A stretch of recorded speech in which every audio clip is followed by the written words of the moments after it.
Hey guys, and welcome to the Bainsainye show. It's your boy Bainsainye, and I'm here with Karman. Look at. Holy, we're back again together. Yeah, look at that. He's knee to grabbing knee. that. Listen, relax. It's gonna turn into like some adult theme. Thai bara garma right now. We're literally touching knees as we speak. Yeah, we're touching knees. But anyways, guys, if you haven't subscribed to the Patreon, or even if you're not a Bainsainye member, what the hell are you doing with your life? Literally, £4 a month, 5 episodes, one special episode, and it is. Yeah, it's 80p per episode. You should be more smooth. 80p per episode, £4 a month. Yeah. You get access to all the episodes. Yeah. Guest episode like we had for Savage Dan. Yep. Skits. You see Chunya. You see Dariya. You see. You see like Babbe. You see everything. And you know what? This month's special is. Very interesting special. Very interesting. And you're probably wondering why we're back again. Yeah, like, Garmi Jan. Like, this guy's just got some like gravitational force. Yeah, and actually I've got to say we've got a special guest today. You're hearing a giggle as well right now as well. Yeah, I know. And while Amrit's got his Sing Beans mug, we're ready because like I said, today we've got Dunya di Rakhi Sakhi. There you go. I created that rhyme just as we speak. Wait, off the cuff? Yeah. Slick. Welcome to the Bainsainye show. Thank you. Thanks, guys. How do you do? Very well. Cheers. Cheers. Cheers. Cheers. Coffee boss water. Look, you know what the thing is about Sing Beans coffee, man. Karman, but you know what? Karman calls me in the nighttime, right? He's like thinking like, oh, bro, I can't wait to wake up. Have Sing Beans coffee. You know what I mean? What is it? A Malfi, innit? Yeah. There is a Malfi. A Malfi because you know sometimes with coffee, panga hunda hai, because when you do, when you've haven't done your morning routine. Full routine. Achha. And when you have your coffee, then pressure aa janda. And one time I got pressure in the gym. I had to race back home. Yeah. Anyways, back to Josh. Jada Josh. You know what I mean? But yeah. Okay. But yeah, no. So, anyways. Bainsainye? Yeah, Sainya, I'm perfect and fit and healthy and ready to go. Raji Kushi. Yeah, Raji Kushi. Yeah. So first to start off with, tell me a bit more about yourself. It's like an interview question. When I get asked a question like that, I say, do you know what? Me being a therapist, first of all, because I wish I had someone like me to talk to. I've turned into the therapist that I wish I had. That when I needed to talk about whatever, the big things, the small things, there wasn't, especially in our culture, you're kind of filtered. And to be able to speak to somebody openly, freely, and again, confidentially was a massive thing. So when I trained and qualified, I just thought, right, I want to be that person that's easy, that's to find, approachable, and just really, it was the professional aspect, the approachability factor, all the things that you expect a really good therapist to have, but with the added element of understanding the culture, because we don't live in a society as Punjabis, Indians, where you say, I'm 18, I can do what I like now. I make my own decisions. I thought, oh my God, imagine going home as a Punjabi man or woman and saying, I'm 18 now, mum and dad. You guys don't get to tell me what to do anymore. I can make my own decisions. I'm in my 40s and I still filter and watch what I say around my mum. But do you think that becomes from like maturity over the years, or is that? Yes, but if you haven't got the freedom, and again, that's another kind of key word, to think, okay, well, I want to be able to have the freedom to make good choices, respectful choices. And that real fine-tuned kind of hybrid does exist. But for our parents, it was very boxed off. And I thought, you know what, you can marry the two worlds together to remain, not culture bashing. I've heard that a lot. Oh, we're not allowed to do this, we're not. So a lot of people tend to turn against it. And go to the other extreme. And I thought, you know what, why can't we have and live in a really healthy, respectful kind of way where you don't have to bash the culture, you don't have to go to the other extreme of it, basically. But what made you get into, like, I want to start my own business, which is Kaur Counselling, and become a therapist or get into this field? There's a massive need out there for people to be able to do what you and I are doing now, but obviously in a confidential kind of, setting. It's so it's not underground. It's just not there. Do you know what I mean? The support services that we need, without being too serious about it, but it is. in terms of like, where do you go? Where do you go to talk to somebody who is not related to you, who is not a friend, who's not family? Because you say, oh, what do you need to pay to speak to somebody for? Wait, come talk to me. You guys are mates. There could be something going on with you guys, and you think, why are you going to go and like make an appointment, go see somebody? Come talk to me, right? And then you think, well, confidentiality, again, I talk about that a lot. And then the professional aspect of a solution-driven approach to genuinely helping you overcome whatever it is that you are struggling with.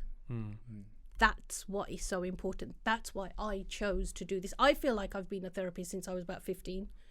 We've all got that person that you think, oh my God, I feel like I can talk to you about anything. And I thought, you know what? Yes, you can. So I'm going to go and get qualified so you can.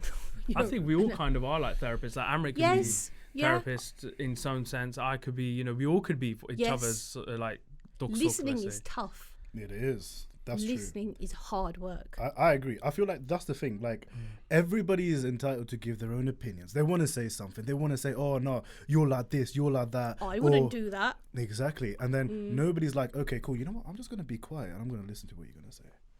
Without judgment. Exactly. Without judgment. Exactly. That's the thing. That's the hardest thing, because in your head you've got a million things that you want to say. So how committed are you to fully, unfiltered, unbiasedly listen without judgment to what people say? How does one get to that stage then? Like how can you sort of like break that barrier down in order to? Because I know for example myself, I know it's quite easy, but then for somebody that isn't like that, how can you sort of like work on that? Do you know what? When you do it professionally, it's a non-negotiable. Right. Because if you are sitting with your own judgment towards somebody, and in training we were asked this question, and funnily enough, we spoke about, okay, what kind of people would you help? Oh, everybody. Doesn't matter what color they are, what race they are, what religion they are, what gender they are. It's all encompassing. So the professor said, all right, I have a client for you, and he is a paedophile. And like, whoa, the whole room, all the students went, whoa. Okay, much, so all of a sudden, you are loaded with judgment for that person. You've never seen him, you don't know who he is. I've just told you, okay, well, excellent. You're going to be fantastic. Here's your first client. And you're all about... Because you said anybody. And you have to You've treat just that told client. me you will talk to anybody without judgment. So talk to this person. It's similar when you're a lawyer representing clients. You have to represent a rapist or anyone who's a paedophile or anyone who commits crimes. And they never ask the question whether you've done it or not. It's just about the art of defense. And it's similar, like obviously when you have your clientele. I mean, what has your client experience been like with... I mean, how many years have you done being a therapist? A good few years now. But client experiences, I have client kind of age range between early 20s to 72. Wow. I have clients in India. I have clients here, UK based as well. Relationships. That is the biggest thing that I think people kind of struggle with. That's what they present with. Whether it's a sibling relationship with parents, generational, because in our households, in still quite a few households, you've got grandparents, parents, and you've got 3 generations under one roof. How can there not be conflict? I always say I like differences. Differences are good until they're turned into difficulties. Then there's a problem. Well, is it the usual ones like Sasana? Or is it like the typical ones? Is it more and more? The generations don't want to live with parents. It's like, get your own house. Do what you like, move out. But there are still those guys that have the attitude, we're living with my parents. I'm not going to move out. It does still exist. Which is not a bad thing if there's harmony. Do you know what I mean? It's fantastic. You know, if you're a young couple and you're starting out in life and you can live with your parents until you save some money for your own home, why? It's a no-brainer. Why wouldn't you? So potentially you've got 4 incomes coming into one home. That's what used to happen when our kind of parents came over here. There used to be loads of families living in one home, kind of trying to make their way. But going back to like clients, what they present with. It's conflict about, it can be something from somebody not doing enough housework to I don't like what you're wearing, can't go out like that, or you've given your kids too much freedom. In our time, it wasn't like this. Yeah. How many times do arguments start with, it was all right for us, why is it not good enough for you? And the whole thing about kind of mental health, psychological, emotional well-being, because the first generation had it so tough. So if they could work and buy a house and have a car, that was damn good, and it was damn good. But now we think, well, okay, I want something else, and I'm aware that this is bad for my mental health. I'm trying to set a boundary here. What's wrong with you? Why are you depressed? You live in a nice house. Yeah. You drive a nice car. Yeah. What difficulties you have? What have you got to be depressed about? And that's the biggest kind of barrier to effective communication, when you think you don't understand. And it's sort of like putting things into perspective, isn't it? In a way. Yeah. About what's actually important and what's not. What is actually important and what isn't. Well, what's your definition of wealth? Interesting. That's interesting. Wealth, I mean, there are different types of wealth. Yeah. I believe. I feel like obviously there's wealth that, health and wealth that they say. Yeah. And then obviously wealth is monetary wealth. Yes. And I say, I think there's various branches of it. Yeah. There's various branches. Happiness. Of it. Happiness as Happiness well. Like how you feel counts from the inside as well. Yeah. Mental health. Mental health. But yeah. I'd say not necessarily mental health, just sort of like how you feel in general. Yeah. I'd say that's one thing, and even I'd say also from like the whole spiritual thing and everything. I think it's a wide thing. That's what I'd say. Yeah. It's not like one pinpoint thing that wealth is. Wealth can't just be not seen as one dimensional. That's but the to right a lot of people, it links straight into a bank account. Yeah, ghar kanne, jameen, everything. If you have a 5-bedroom detached house with Mercedes on the drive, you're a wealthy man. You could be depressed as all hell. You could be miserable and cry yourself to sleep every night. But to a lot of people, the definition of wealth and success, being successful, is he's got a house, there's a car on the driveway, you've made it. But I think there's a massive appetite and there's a need for something else. If your definition of wealth is linked to your bank account, I think you're quite poor. Yeah, interesting thought. And it's your mindset as well.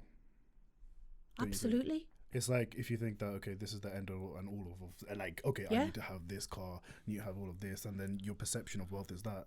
Yeah. Then, Attachment. yeah. But do you feel your clients are more well-off people or middle class sort of clientele, or Yes. is it pretty much everyone? See, because I do some volunteer work, so there's no payment for that, monetary payment for that, Yeah. which I'm happy and I'm comfortable doing. Then there is the top end. That is why I always say, what's your definition of wealth? Because to me, on the outside and to the wider community, there's lots of people that want to be driving what you're driving. Yeah. They'd be very happy driving what you just pulled up in. Add your postcode. That sometimes a postcode can define a person, don't you think? Yeah, if you're like, I don't know, in terms of our area of London, if you're like Yes. West London, inner West London, not like Hounslow, but Yeah. then you consider like Chiswick, Richmond, Yeah. more inner than that, like Hammersmith, Mayfair. you're You're getting judged. better off. That's true. What do people do? They judge you. But we all judge. I judge sometimes. I just But you that's the inevitably thing. will. If you're though. dissy though, like that's the thing. Every Come dissy on. judges. If you're gonna like, see- oh, फलाने दा मुंडा Yeah. देखिया है दा इन्हें आ पाया होया Yeah. तैनू पता हो गुच्ची पाया सीगा Gucci पाया, Dior Yeah. पाया, Lahore, Yeah. Dior Yeah. होर पाया. कुड़ी दे कोल Dior रिंग गया Yeah. और Tiffany लेके आया सब ब्याह Got साजी a लहंगा पाया. £3,000 bag. Oh, yeah. Yeah. Of course, you're judged. People literally will even when you're make doing like lama as well, like people are judging you. Yeah. Like, Bia- that's how mad it like is. even during weddings, if you're getting a wedding in car Mayfair, park. Before you've got into the Gurdwara Sahib, you go to the car park. Some are like Porsche, Bentley, Rolls Royce. You yeah. think, have I just walked into a showroom or a car park here? You already know. I got something interesting to say. Why wealth maybe is a bit of a problem. So back in the old days when they used to do rishte, they used to ask about jameen, how much jameen you got. Back in the yeah. And if you got like 50 kille, 100 kille, even more than that, or whatever the amount is, you have your own land. Yeah. You're pretty much safe. Yeah. You can Then sell it it. go- You can do it whatever go- you want. it goes It's a done by the thing deal. of dowry It's a as done well, deal. isn't it? That's That basically dodge, what yeah? the conversation is. Exactly. So we are Yes. built upon our Yes. relationships are built on foundation, some on Yeah. wealth. Yep, 'Cause wealth and will is- continue to be. Yeah. I think. Even now, if don't girls say, "What do you drive?" Oh, so you... Don't girls say, "What do you drive?" Tell Actually, them. my partner never asked about driving. Some Some do. Of course, you're judged. Guys are massively judged. I think. Of course, girls are going to ask that. I thought question. girls are judged more. Because On- girls are judged on different things, though. On different things. But yes. from a wealth perspective, I mean, it just depends, really, isn't it? Because, yeah, I mean, it differs, but I think everyone's being judged. We all judged. Yes. We all judge each other. It's an unconscious It's quick. thing. It's easy. Yeah. And it's not always right. So what's your quick take on men then, like in terms of the pressures? Because you just touched on it. So like, what's your two say on that? I think men get a really rough deal. You know, the language around man up for a start, right? Men are expected hunter-gatherer provider mentality, yeah. right? Go out there, make it happen. And men are supposed to be strong in terms of like physically. Yeah. You know. Sherbana, yeah. Yeah, exactly. Bundaban. Have you had that in your clients where they feel under, like, actually, which gender is more your clients? Are they more female or male? Do you know what? I think it's a pretty good mix. But if I had to, I'd say perhaps women. Perhaps women still, because it is happening. Change is happening. Men are coming forward and seeking help.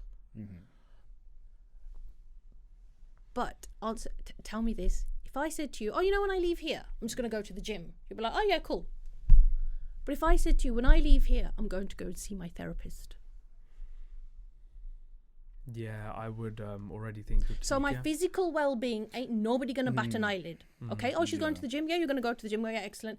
But how comfortable in a group of people would you say, I'm going to see my therapist versus I'm going to the gym?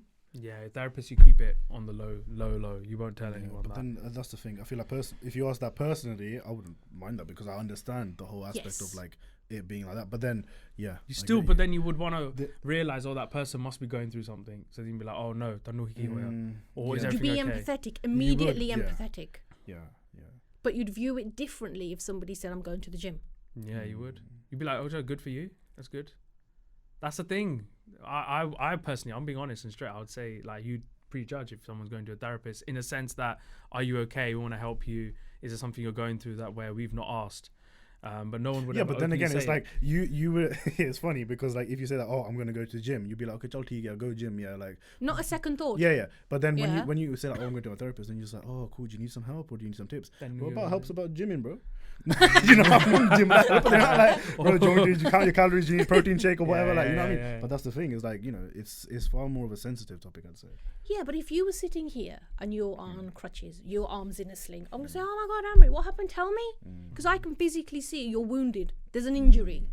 But if you're sitting here and you've just had the most horrendous morning or the worst news before you sat down in there, I don't know what's going on. Yeah, no, that's the thing. It's a visual thing. Yes. And that's the difference. Mental health is always, sometimes we end up putting it in the back burner. We don't give it as a priority. Yeah. Because it's obviously physical health. You know, patala ho, you know, when they say to like, patala ho, yeah, when you see someone who's like body built very well, you think, oh, they must be really happy. But actually, mental health, we just kind of shelf it a little bit and say, you know, push it. And then it builds up. And then obviously you end up looking for help once there's like a blast or something. Or For example, when you said you're talking about build up, you know when you drive in your car and you think, something isn't quite right, I don't know what it is, and you put it off going to the mechanic. Yeah.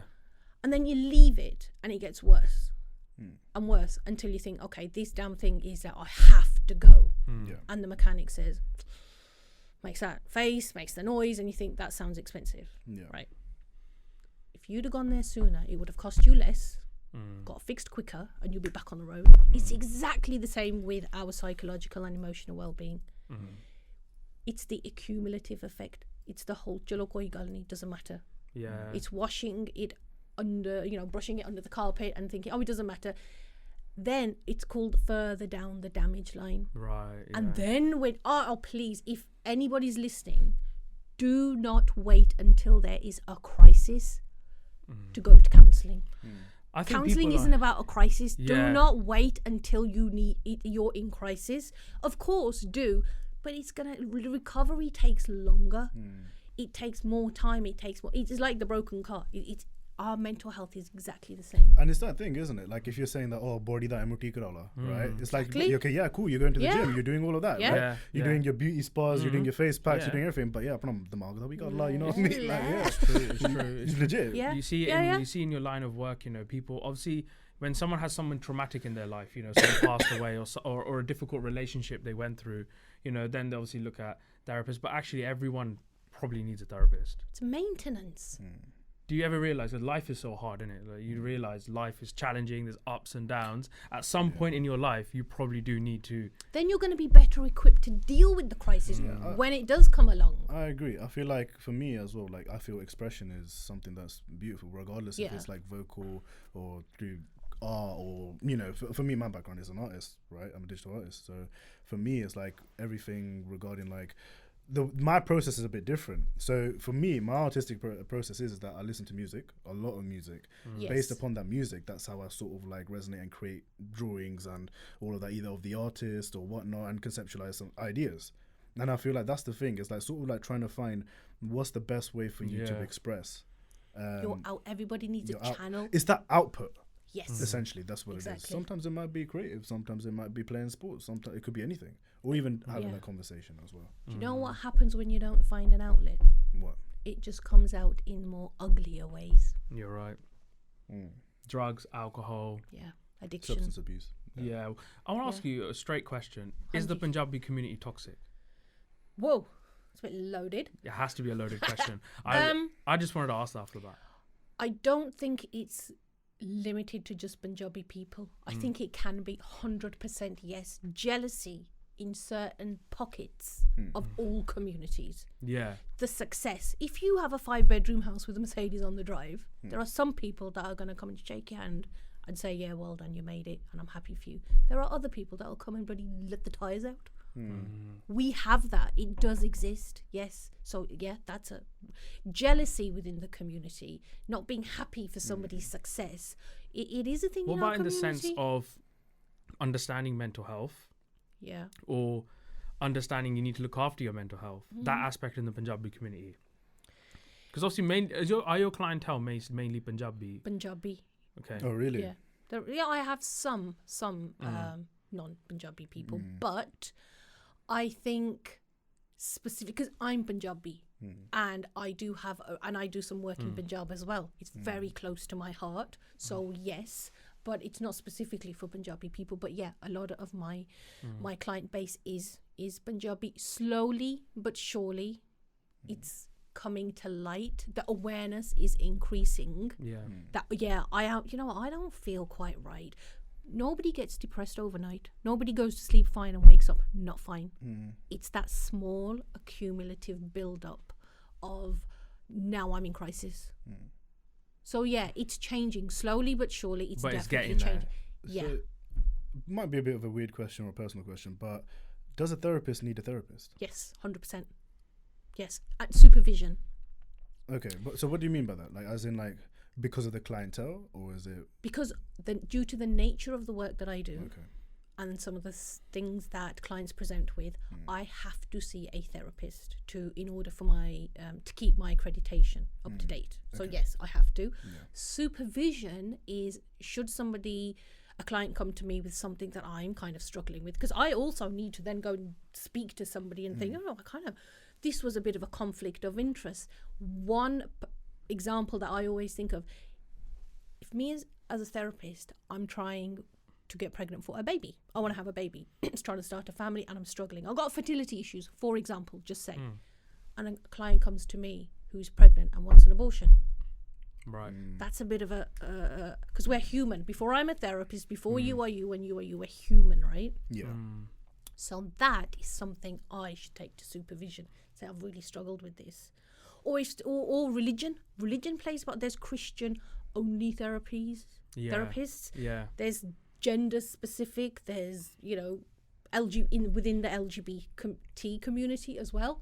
So yeah, there are things that I have to see a therapist and I have to have supervision. Yes. Right. Okay. I think that's probably quite interesting to realize that therapists are not superhumans. They're humans, but they just maybe they're through conversation, through being you're qualified to understand Yes. psychology better than maybe And I the average don't Joe. have a magic wand. So I'd assume that you would probably have like denied a few clients as well.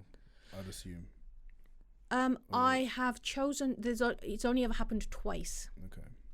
Where during the consultation phase, I thought we were not a good fit. Okay.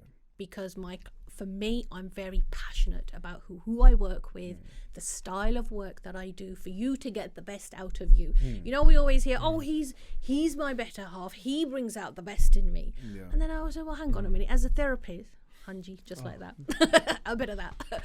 I want to work with people so that we can work on you getting the best out of you, independent of anybody else. So if I feel like it's not a good fit, or if you think you're going to speak to me and I'm going to do all the work, I'm the facilitator to help you change. So yes, if I feel like it's not a good fit, like I said, it's only ever happened to me twice. Okay. Right. So something we were discussing prior was about one of the clienteles that you have regarding LGBT community, right? So how tough it is for like upbringing, especially obviously because of the taboo behind it, the stigma and all of that, and like sort of the understanding. How do you break it down? How do you approach it? What is your method behind this? I have a very, very open approach, but that's why I said that's why I wanted to be the therapist that I wish I could have had, because I want to be that person that regardless of your color, your gender, your sexual orientation, that you can go to somebody and feel heard and feel a sense of relief to think, oh, it's a good fit. It sounds so simple, but seeking therapy is really tough. Because it's a minefield. There's so many of different sorts, but being specific to the LGBT community, I think it's very limited still. Of course, there are people like me, but taking it back to, I used to work with somebody who is gay, and from a Gur Sikh family, a practicing Sikh family. And the conflict and the suicidal thoughts that he was having because of religion versus his own who he is as a human being, the conflict that the daily conflict that he was living with, you know, and the support services are so needed and necessary that simply are not there yet, I don't think. I think it's very limited, especially for ethnic minorities from the LGBTQ community. There is change. It's getting there, but there's so much more that needs to be done that should already be in place that isn't. So I feel like it's that thing where, interrupt me if you feel like this is wrong or whatnot, but it's just sort of like thinking about that thing that you put on forward is like, okay, cool, you understand that there is a need of it, right? Which I understand that there is a need, but then with that community sort of putting enforcements and, you know, literally putting it onto your face that, oh no, things are like this, you know, this is how this community feels, or this is how this feels, or whatever, like they're properly putting it into your face compared to sort of like saying like, okay, cool, we need a bit of help and all of that. Like the approach over there is a bit different. It's a bit contradicting in a way. You know, I don't know. What's your guys' I think you have to, obviously, in this situation, you have to carry, as a therapist, you can't have your own bias, essentially. If you're if you're religious and you, for example, you know, you're anti-homosexuality, or you're you know, inevitably you won't be able to carry out your role, and that becomes a conflict of interest, and you have to just turn that client away. As hard as it is, and they'll have to find a therapist that appreciates or is open to working with someone from the LGBT, even in our right? language, what is the Punjabi word for lesbian? Or There- gay? I don't know. There are words, but I wouldn't say it. Okay. But there's no definition. Okay. But yet, if you go back into, you know, Yeah. Indian civilization, there was homosexuality was well versed in the Yeah, cultures. that's the thing. It's actually mad though, because if you look at the Mughal era, you see, the type of stuff that was going on over there, and like how common it was. Obviously, I think is that thing in it when the Western world came through. They were saying the right and wrongs. This is how society is meant to be, and all of that. And polite this is, society. Yeah, exactly. Right. this is British society. But you know what I mean. So that's the thing. It's like there's that thing of, okay, this is wrong, and who decides? Whoever invaded. That's the thing. But that's the thing. I feel like it's that cultural shift of, like the British coming in. It's shifting in the UK. It will shift within our community. Even us doing this episode, talking about it, will bring changes to people's minds and start thinking a bit more out of the box. But everyone's views, I think, are formed sometimes by home. But your parents, what they say, what their beliefs are. It's that thing of fashion as well. It's that thing of fashion. If you look at, like, for example, saris, they never used to have blouse like before. Saris never used to have blouse before, but then it wasn't until like that thing of like, oh, you guys live as like natives and all of that. You guys are too primitive. Primitive, exactly. That's the thing, and you have to cover up. It's that thing, isn't it? So it's like things do change, obviously, of course. But it's how you view it. This episode can't be a history Commonwealth. British ne panga paapa. British always do put a pange. I want to talk about the boundaries between women and men in a relationship. So is there a bit of a clash between the genders now in a relationship? Or, for example, women, the traits of women. So you mentioned something interesting before doing this episode about women tend to forgive men when men cheat. But men will never forgive a woman when they're cheating. A woman is more likely to forgive a man for cheating than a man is to forgive a woman. So you two. Why is that? No, man, you got that. No, that's the wrong. No, but you tell. What do you think? I personally believe. I don't know. I think there is a concept behind women where they want to fix things that are not great, and it's like a construction project. It's like longer. They'll get through it a bit more than the man would, I think, because.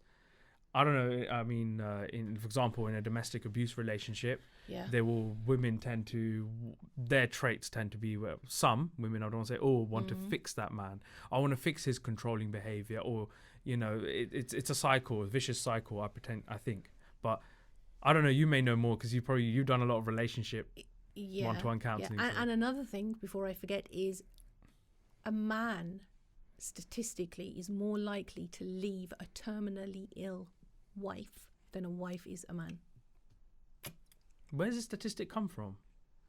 Fact. It's real. Facts. It's just about facts. Sorry, guys. It's true. No, but what do you think about that? So you're married. God forbid. What type of illness is it? Terminal. Nah, like, I don't. Finish. Is it I think I would question that. Because I think there are men out there will be committed in a relationship and. You know what? I feel like it'll be one of them things, innit, where it's just like you just won't find another lover. You know what I mean? Like, you know what I mean? It's like you'll be just the Dukhi La Devdas, minus the alcohol. But you know what I mean? Didn't end well for him. She married some prince dude, no? Yeah. Anyways, we just took a quick break. What do you mean quick break? I was just hearing both of you just coughing, man. Yeah, we had a coughing fit situation and all. I need to get some COVID testing, man. Yes, we did. Man. We did. You acting as if everyone coughed on you. Yeah, man, literally. I was just, Anyways, what we were talking about, men and... Terminally ill. Yeah, terminally ill. But it depends what illness they have, innit? Does it matter? It's terminal? I think men will still support the woman. You think? Yes. Yeah, it depends how much deeply they love them. If it's like a side thing, then probably not. Dada. Yeah, they'll be like, safe, innit? No, I'm being honest. If it's a side thing, they're like, okay, bye Wednesday. Then, it'll just be like... Bye Wednesday! It'll be bye Wednesday. How can it change the clear? Bro. Have you had, what's the funniest client situation you've ever had? Like, so just, not a No, wild when's story. the moment? This is the question. When's the moment you're like, okay, this brother doesn't need therapy. Like, he doesn't need it, or she doesn't need it. No, there has been a really? moment. There has been a moment. Personally, I call that a champagne problem. And I'm more of a solution driven, come on, let's get you over whatever's giving you the most amount of, trouble and what's concerning you right now. I'm not going to go into it. Yeah. But 100% it happens. Champagne problems. He or she slept with this person and panga pe gaya and then now need therapy and then she feel guilty and then should I go back with my husband? You know, I did a call mall yeah, khichdi yeah. That's the champagne problems. Call ball ke khichdi pe gaya. That's it. Is that they have time during the day. Champagne problems is probably the ones who are like, you know what, like they don't champagne do problem, bro. Like champagne puppy, bro. Like I don't know. I'm just trying to find a story out of Sakhi's. No, you're not. You're just making one up. Yeah. Basically made one up. So you said some interesting thing, and this is just before the coughing fit was about could a man be a good father but a crap husband? That's possible. I think it is, yes. But which one's more important, being a good husband or being a good father? Because I've always wondered that. A woman can go and find another man. A kid does. In an ideal world, I think. Your dad is your dad. How many times have you said something mean or fallen out with a parent or a sibling or somebody you really care about? Yeah. And then somebody else comes in and says something and you suddenly start feeling a bit protective. Think, I can say that, but you can't say that about my dad or you can't say that about my mum. We all feel a little bit protective, yeah. Criticism. Yeah. You think, oh, no. Whoa, hang on a minute. And then you suddenly feel very differently. You think, no, I can say that, but I'm not comfortable with you saying that. Because you consider that then person not blood-related family. You think of them as a branch, let's say. Yeah. Well, it's an extension of you. But I feel that, you know, being a good father is so important these days. We do need good father figures within the Punjabi community. And there still have been. But the previous generation slightly went a bit haywire in the sense that some men didn't deal with their own problems, the stress of coming into the new country and working hard and the impacts of alcohol, let's say, it's the absence. The absent father that gets up, goes to work in a factory for 10, 12 hours to put food on the table, come home with a little, remember those brown envelopes? You're probably too young. Oh, when they get paid like cash, right, to run the household, to pay the bills, do everything that a man is supposed to provide. Yeah. But going back to... It's the cough. It's fine. No, I'm fine. We're fine. Yeah, we're good. We're good. Yeah, we're good. You ठीक है? No, bro. Khan gaya nahi Ali? No,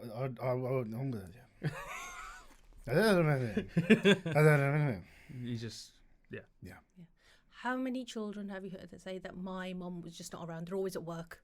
Even now, they're at work. Or the other thing now, the modern, I don't know what to call it. Parents that are just, the kids are over there. You've been to a restaurant and kids are on iPads. Yeah, bear. Yeah. What do you think? Watching Peppa Pig on an iPad. Yeah, it's like I don't want to see you in Cocomelon, bruv. Like, what's a Cocomelon? Mummy Cocomelon. You know what I mean? Like Disney Plus. Chips Cocomelon. You know what I mean? It's them ones. There are some kids that have American accents because of the stuff they watch. And they live in the UK. It has happened. Yeah. But think about it, parenting's changed. It's just, chuck them an iPad, chuck them a phone. And it's the same parents that say, can you help us? My kid doesn't talk to me. Kids are more used to having an online experience than an offline experience. Yeah, that's true though. Like, you know. How do you have human interaction after what? Body language, eye contact? No. Social media. It's all about the social media, the likes, the follows, you know what I mean? Yeah, Nicky Nyani on like TikTok already. Yeah. You know what? It's like them TikToks or that, you know, like them ones. Oh yeah. Little. Macarena. Yeah. This actually, do you know it's weird? So the minimum age for most of the social media apps is 13, but WhatsApp's 16. Do you know that? I actually found out that it's actually 16. Yeah, but WhatsApp. Apparently, I typed in like minimum age and all the social media apps. It's weird. Why WhatsApp is 16, but then all the other apps, like you can go on Instagram at the age of 13, Facebook, TikTok, all these apps that can really hook you in, especially TikTok. Have you ever it's a bit weird, and especially what dangers of WhatsApp are going to be? Just a few auntie on group chats, a few good morning messages by your uncle or something, you know. Yeah. Gifts and all that. Comments, don't underestimate the power of people. Kids commenting on something. Children have committed. Kids have lost lives because somebody made a comment and said, you're this or you're that. Or why don't you, or out and out, why don't you go and kill yourself? Yeah. it has happened. It does happen. That's the content. we now. Oh, it's frightening. Have you had to deal with? It's frightening. People Cyberbullying, yes. How do you protect your children from the World Wide Web? That's a massive thing. You know, so yeah, you might think there's guidelines, there's restrictions as a parent that I can put on. Oh yeah, you've put it on your child's phone. Have you put it on your child's friend's phone? Or have their parents are a bit loose and groovy with, oh, we're very liberal, little Tommy can watch whatever he likes, whatever. Whereas with somebody like me would be a bit more controlled about it, to say what you can and what you can and cannot view. What's to stop? Your mum restricted you, but yours didn't. So you go to school and you have access to exactly what Amrit has access to. Yeah, because every child wants to have that level of freedom and to watch whatever content they like, which inevitably is going to be different in the new society. Have you ever thought about AI like therapy? AI is fucked. I'm just saying it. AI therapy. Like AI, chat GPT therapy. AI, like they literally just remove you. So what they do is, this is my territory. What do you mean they remove you? So basically what they do is, right, so there's this whole shift of like saying that, artificial intelligence is going to be taking a lot of people's jobs, whatnot, etc., right? So there's a recent one actually of Snapchat. Now Snapchat has started this thing of like, you know, they have this AI, which is a user, right? It's an artificial user. You can ask them questions, you can send them photos, and you can send them whatever, and they will respond, right, accordingly, right? So, for example, if you say, okay, what's the capital of like whatever, they will answer it exactly, right? But then also you can have certain conversations with this AI saying that, I feel like this and all of that, and they will respond based upon that. So now knowing that, how do you feel that AI? People can start having AI relationships. People can sort of do here and there. There are certain people as well, even like in the porn industry. We touched on this in like previous episodes as well. Like how people are sort of like now. Like, so what people do is they usually go to the OnlyFans route and they subscribe. They sort of like try and like sexually like satisfy themselves by having these sort of conversations or whatnot. And like what AI can do is have that conversation but with an AI, and sort of like put their whole like sexual fantasies into one thing, right? You know what I mean, right? That also has its dangers. For example, it could be somebody that might be into, as you said, like earlier on in the episode, like a paedophile, right? Somebody could have that, and then AI would sort of, so it's custom built for depending on your needs. Yeah, essentially it can be that case. So there is that fear. So yeah, it's sort of like, I don't know, it's a bit different. So how do you feel about that coming from? I think it's frightening, but overall, not just as potentially I might not have a job in further down the line for the future, but I think it's, to me as a person and as a mother, I would be alarmed by something like that. It does frighten me. Stephen Hawking, I mean, he's quite an intelligent man. Even he said it's dangerous. This potentially could. It's one thing, I think, going into a supermarket and you've got your self-service, beep beep beep, do your own thing. It's fine. Okay, that's modern technology. Good. Or going into a bank, there's no cashiers. Just go and do what you need to do. Within boundaries and within limits for progress, I get. But when it goes to that kind of level, I think.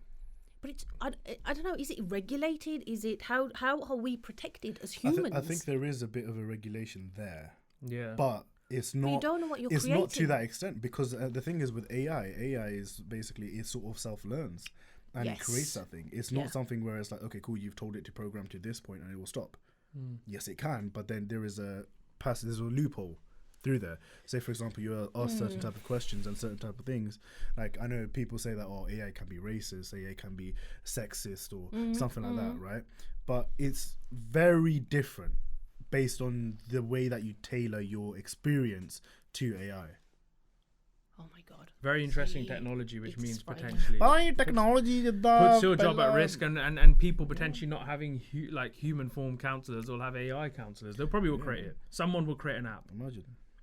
It's frightening, and like I said, not just for my specific career. Somebody did that app for like an AI app for like Sakhi.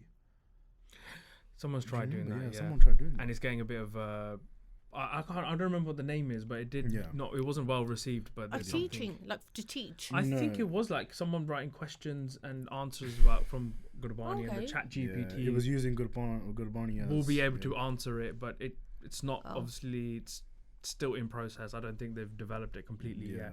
But this is stuff that's coming out, and why are we scaring Sakhi saying that she could be out of a job? That is not how we do this.